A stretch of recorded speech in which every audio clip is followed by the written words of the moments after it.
ಮಡಿಕೇರಿಯಲ್ಲಿ ಸುದ್ದಿಗೋಷ್ಠಿಯಲ್ಲಿ ಮಾತನಾಡಿದ ರಾಜ್ಯ ಕಂದಾಯ ಸಚಿವ ಕೃಷ್ಣ ಬೈರೇಗೌಡ ಅವರು ಜಮಾಬಾಣೆ ಸಮಸ್ಯೆ ಬಗೆಹರಿಯದೆ 4 ವರ್ಷಗಳಿಂದ ಹಾಗೆ ಉಳಿದಿದ್ದು, ಈ ಬಗ್ಗೆ ಜಿಲ್ಲೆಯ ಶಾಸಕ ದ್ವಯರು ಒತ್ತಾಯಿಸಿದ ಹಿನ್ನೆಲೆಯಲ್ಲಿ ಮತ್ತು ಜಿಲ್ಲಾಧಿಕಾರಿಯವರು ತಮ್ಮ ಗಮನಕ್ಕೆ ತಂದ ಹಿನ್ನೆಲೆಯಲ್ಲಿ ಜಮಾಬಾಣೆ ಸಮಸ್ಯೆ ಬಗೆಹರಿಕೆಗೆ ಸುದೀರ್ಘ ಚರ್ಚೆ ನಡೆಸಲಾಗಿದೆ.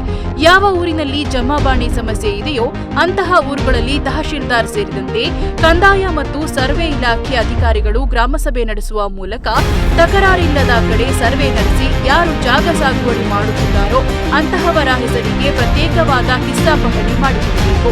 ತಕರಾರು ಇದ್ದ ಕಡೆಗಳಲ್ಲಿ ಅಧಿಕಾರಿಗಳು ಸಮಸ್ಯೆ ಬಗೆಹರಿಸುವಂತೆ ಸೂಚನೆ ನೀಡಲಾಗಿದ್ದು, ಈ ಕಾರ್ಯ ಆಂದೋಲನ ಮಾದರಿಯಲ್ಲಿ ನಡೆಸುವಂತೆ ಅಧಿಕಾರಿಗಳಿಗೆ ನಿರ್ದೇಶನ ನೀಡಲಾಗಿದೆ ಎಂದು ಸಚಿವರು ತಿಳಿಸಿದರು. ಪೈಕಿ ಆರ್ಟಿಸಿ ಸರ್ಕಾರದ ವತಿಯಿಂದ ದುರಸ್ತಿ ಮಾಡಬೇಕೆಂದು ಅಧಿಕಾರಿಗಳಿಗೆ ಸೂಚನೆ ನೀಡಲಾಗಿದೆ ಎಂದರು. ಕಳೆದ 4 ತಿಂಗಳುಗಳಲ್ಲಿ 120 ಬಗರ್ ಹುಕುಂ ಕಮಿಟಿ ಹಾಗೂ 60 ಲ್ಯಾಂಡ್ ಟ್ರಿಬ್ಯುನಲ್ ಕಮಿಟಿ ರಚಿಸಲಾಗಿದೆ ಎಂದರು. ಗೋಮಾಳಕ್ಕೆ ಸಂಬಂಧಿಸಿದಂತೆ ಜಾನುವಾರುಗಳ ಸಮೀಕ್ಷೆ ನಡೆಸಿ ಅದರ ಆಧಾರದಲ್ಲಿ ಎಷ್ಟು ಜಾಗ ಬೇಕು ಅಷ್ಟನ್ನು ಕಾಯ್ದಿರಿಸಿ ಉಳಿಕೆ ಜಾಗವಿದ್ದಲ್ಲಿ ಜಿಲ್ಲಾಧಿಕಾರಿಗಳು ಘೋಷಣೆ ಮಾಡಿದ ಬಳಿಕ ಆ ಜಾಗವನ್ನು ಸಾಗುವಳಿ ಚೀಟಿ ನೀಡಲು ಪರಿಗಣಿಸಲಾಗುವುದು ಎಂದು ಸಚಿವ ಕೃಷ್ಣ ಬೈರೇಗೌಡ ತಿಳಿಸಿದರು. ಮಾನ್ಯ ಇಬ್ಬರು ಶಾಸಕರು ಮತ್ತು ಜಿಲ್ಲಾಧಿಕಾರಿಗಳು ನನ್ನ ಹತ್ರ 4 ಬಾರಿ ಚರ್ಚೆ ಮಾಡಿ ಇದಕ್ಕೆ ಏನಾದರೂ ಒಂದು ಪರಿಹಾರ ಹುಡುಕಬೇಕು ಅಂತೇಳಿ ಭಾಳ ಒತ್ತಾಯವನ್ನು ಮಾಡಿದ್ದಾರೆ. ಆ ಕಾರಣದಿಂದಲೇ ಇವತ್ತು ಭಾಳ ಸುದೀರ್ಘವಾಗಿ ಜಮಾಬಾಣೆ ಜಮೀನುಗಳ ಸಮಸ್ಯೆಯನ್ನು ಚರ್ಚೆ ಮಾಡಿದ್ದೇವೆ. ಕಳೆದ ವಾರನೂ ನಾನು ಅಧಿಕಾರಿಗಳನ್ನು ಇಲ್ಲಿಗೆ ಕಳುಹಿಸಿ ಏನು ಪರಿಹಾರ ಕ್ರಮ ಕೈಗೊಳ್ಳಬಹುದು ಅಂತ ಚರ್ಚೆ ಮಾಡಿ ತಯಾರಾಗಿ ಇವತ್ತು ಕೆಲವು ಸೂಚನೆಗಳನ್ನು ನಾವು ಕೊಟ್ಟಿದ್ದೇವೆ. ಒಂದು, ಜಮಾಬಾಣೆಯಿಂದ ಸುಮಾರು 25,000 ಜನಗಳದ್ದು ಸರ್ವೆ ನಂಬರ್ಸು ಇದರಲ್ಲಿ ಇದ್ದಾವೆ.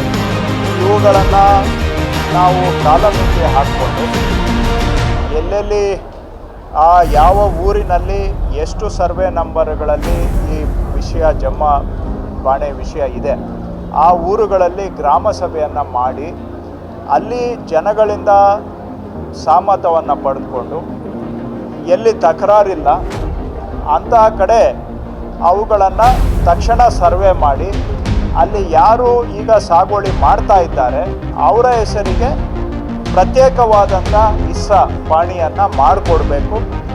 ಈ ಕೆಲಸಕ್ಕೆ ಕಂದಾಯ ಇಲಾಖೆ ಅಧಿಕಾರಿಗಳಾದಂಥ ವಿಲೇಜ್ ಅಕೌಂಟೆಂಟ್ಸು, ರೆವಿನ್ಯೂ ಇನ್ಸ್ಪೆಕ್ಟರ್ಸು, ತಹಸೀಲ್ದಾರ್ಸು ಮತ್ತು ಸರ್ವೆ ಇಲಾಖೆ ಕಡೆಯಿಂದ ಸರ್ವೆ ADLR ಆಗ್ಬೋದು, TDLR, ಸರ್ವೇಯರ್ಸು ಇವರೆಲ್ಲರೂ ಸೇರಿ ಒಂದೇ ಟೀಮ್ ಆಗಿ ಇದನ್ನು ಒಂದು ಅಭಿಯಾನ ಆಂದೋಲನದ ರೂಪದಲ್ಲಿ ಮಾಡಬೇಕು. ಎಲ್ಲಿ ಸಾಗುವಳಿದಾರರು ಮತ್ತು ಗ್ರಾಮಸ್ಥರು ಸಹಕಾರ ಕೊಡ್ತಾರೆ ಅಲ್ಲಿ ಗ್ರಾಮ ಸಭೆಯನ್ನು ಮಾಡಿ ಏನಾದರೂ ತಕರಾರು ಬಂದರೆ ಅದನ್ನು ತಹಶೀಲ್ದಾರರು AC ಹಂತದಲ್ಲಿ ತಕರಾರು ಪರಿಹಾರ ಮಾಡಬೇಕು. ತಕರಾರು ಇಲ್ಲದೆ ಇರುವಂಥ ಪ್ರಕರಣಗಳನ್ನು ನೇರವಾಗಿ ಸರ್ವೆಗೆ ಪುಷ್ ಮಾಡಬೇಕು.